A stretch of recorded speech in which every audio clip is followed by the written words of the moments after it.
Pras joins us now. He is one of the producers here at Yahoo Finance. He also covers the auto industry for us. And that truck, by the way, just got to say it, it's hot. It looks really hot. Yeah, Adam, I really wanted to get in the cabin and go for a ride in that truck after hearing so much about it, so much expectation and anticipation about this electric pickup. And so when I saw it for the first time at MetLife Stadium, we had a drive here with other journalists and prospective clients and dealers. We forget how big this thing is. The F-150 is a huge truck, and this is the biggest EV I've ever seen. So I was kind of curious, how could this thing go so powerfully? Could it go efficiently? And could it have agility, right? And then we saw the exterior features there. We saw the mega power frunk, that big trunk that opens in the front because there's no engine there. And you can also plug in power tools and do things like that. But what you want to hear about is the ride. And let me tell you, we got into the cabin, the driver mashed the pedal, and that thing flew. 775 pounds of torque right off the line. This is unlike any other experience we're in a truck. But I was also surprised by the handling, Adam. It has independent suspension as opposed to in the truck leaf spring, big massive springs in the back. This thing actually handles pretty well. It's a little bit, wallowy in some areas, but it's a big truck on big, springs. But it actually was pretty impressive. I was surprised, and I think this thing is the real deal, Adam.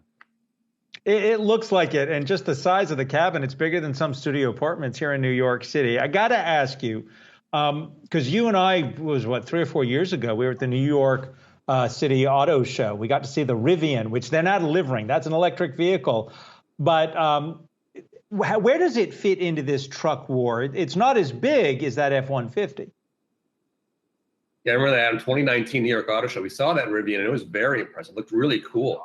But you're absolutely right. I think it's actually in between a mid-sized truck like a Ford Ranger and the full size like the F-150. It's like this middle ground that a lot of automotive people call white space, right? Where it's like this, you can actually, as an upstart, make something that doesn't exist in a certain segment that hasn't been taken care of by a traditional OEM. So Rivian is operating that space where you can actually fit in between those two, either the hulking size SUV, truck, or the small size, compact size one, and really operate in that nice adventure space. So I'm kind of looking forward to it, Adam. I don't know what you think, man, but I think that the Rivian could actually really dominate that little space in between for adventure travelers and people like that.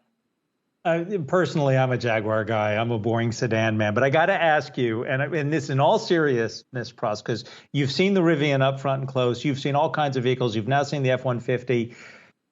Which is going to be more popular if you want to go on a date? Is the F-150 going to turn more eyes, or is the Rivian going to turn? I'm serious. Whether you're a gal who wants to pick up a guy or a guy who wants to pick up a gal or whatever, who's going to get you lucky?